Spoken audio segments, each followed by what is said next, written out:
तवीजों में उलझी छोटी बहू। उत्तर प्रदेश के एक छोटे से गांव चांदपुर में हाजी उस्मान का बड़ा सा पुश्तैनी घर था। लंबा चौड़ा आंगन, एक तरफ गायों का तबेला, दूसरी तरफ मिट्टी का चूल्हा। और उसी घर में रहती थी एक बड़ी संयुक्त फैमिली। हाजी उस्मान, उनकी बीवी राबिया बेगम, 3 बेटे और तीनों की बहुएं। सबसे बड़ी बहू सायरा, शांत, समझदार और काम में तेज। दूसरी बहू फरहीन, हंसमुख, पूरे घर को साथ लेकर चलने वाली। और सबसे छोटी बहू नाजिया।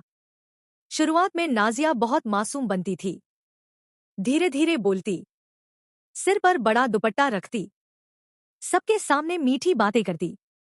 राबिया बेगम सोचती, चलो छोटी बहू भी अच्छी मिल गई। लेकिन शादी के 2 महीने बाद ही घर का माहौल बदलने लगा।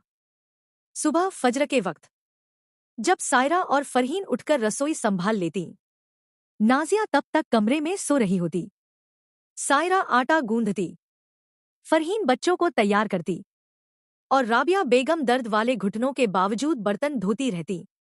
लेकिन नाजिया, वो मोबाइल लेकर चारपाई पर बैठी रहती, कभी चाय मांगती, कभी फल, और अगर कोई काम बोल दे तो तुरंत मुंह बना लेती।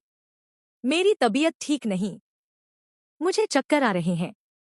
लेकिन जैसे ही मोहल्ले की औरतें बाहर घूमने बुलाती, वो सबसे पहले तैयार हो जाती। धीरे धीरे राबिया बेगम समझ गई, छोटी बहू काम से बचती है।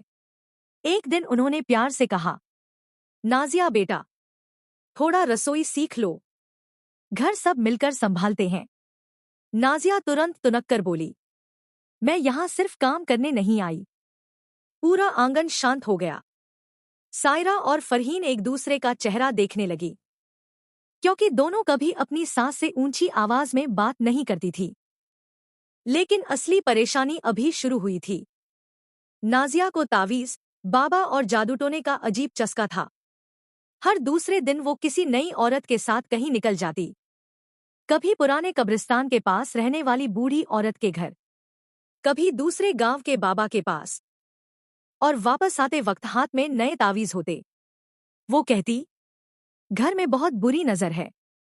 फिर पूरे घर में काले धागे बांधने लगी। कभी बच्चों के तकियों के नीचे नींबू रख देती, कभी आंगन में नमक छिड़कती। फरहीन को ये सब बिल्कुल पसंद नहीं था। उसने अपने शौहर से कहा, मुझे छोटी भाभी की हरकतें ठीक नहीं लगती। लेकिन घर की इज्जत के डर से सब चुप रहते। धीरे धीरे घर में लड़ाइयां बढ़ने लगी। नाजिया छोटी छोटी बातों पर आग लगाने लगी। सायरा से कहती, देखा, अम्मी फरहीन को ज्यादा मानती हैं। फरहीन से कहती, सायरा भाभी तुम्हारी बुराई करती हैं। और फिर दूर बैठकर तमाशा देखती।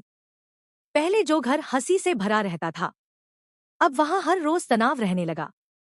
एक रात राबिया बेगम पानी पीने उठी, तभी उन्होंने देखा, नाजिया आंगन के कोने में कुछ दबा रही थी। राबिया बेगम धीरे धीरे पास गई। मिट्टी में काला कपड़ा, नींबू और बाल बंधे हुए थे। उनके हाथ कांप गए। या अल्लाह, ये क्या कर रही हो बहू? नाजिया घबरा गई। कुछ नहीं अम्मी, बस बाबा ने कहा था। इतने में सायरा और फरहीन भी जाग गई। पूरा घर इकट्ठा हो गया। सुबह होते ही हाजी उस्मान ने सख्ती से पूछा, ये सब क्या चल रहा है? पहले नाजिया रोने लगी, फिर बोली, मैं सिर्फ अपना हक चाहती थी। मुझे लगता था इस घर में कोई मुझे अहमियत नहीं देता। राबिया बेगम की आंखों में आंसू आ गए। अहमियत काम और मोहब्बत से मिलती है बहू, डर फैलाने से नहीं। सायरा बोली, हमने तुम्हें छोटी बहन माना, लेकिन तुमने घर में शक भर दिया। फरहीन भी रो पड़ी। पहले ये घर जन्नत लगता था। पूरा माहौल भारी हो गया। उस दिन पहली बार नाजिया को अपनी गलती समझ आई। जिस घर में उसे प्यार मिला, उसी घर में उसने वहम और लड़ाइयां फैला दी। कुछ दिनों तक वो बिल्कुल शांत रही। धीरे धीरे उसने काम में हाथ बंटाना शुरू किया। सुबह रसोई में आने लगी, राबिया बेगम के पैर दबाती, और दोनों जेठानियों के साथ बैठकर हंसने लगी। एक दिन राबिया बेगम ने उसे गले लगाकर कहा, घर तावीज से नहीं, नीयत से चलते हैं। और उस दिन के बाद चांदपुर के उस घर में फिर कभी जादूटोने की बात नहीं हुई, क्योंकि रिश्ते जब साफ दिल से निभाए जाए तो हर बुरी सोच खुद ब खुद खत्म हो जाती है। लेकिन ये सुकून ज्यादा दिनों तक नहीं टिक पाया, क्योंकि नाजिया बाहर से बदल गई थी, अंदर से नहीं। कहानी अभी खत्म नहीं हुई। कहानी आगे देखने के लिए पार्ट 2 का इंतजार करें और हमारे चैनल को लाइक, शेयर और सब्सक्राइब जरूर करें।